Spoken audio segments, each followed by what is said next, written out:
تو اس سے زیادہ آہستہ آواز کو سنتی ہے. بھائی تم دور سے کیوں پڑھ رہے تھے؟ اے اللہ کے نبی میں سونے والوں کو جگا رہا تھا، شیطان کو بھگا رہا تھا.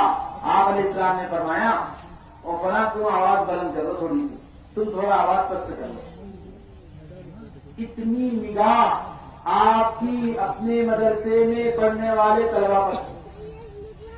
ایک طالب علم وہ رات میں قرآن پڑھ رہا ہے، آپ علیہ السلام سن کر فرما رہے ہیں کہ یہ ابو موسیٰ اشعری ان کو تو داؤد علیہ السلام کی آواز کا ایک حصہ دیا گیا ہے.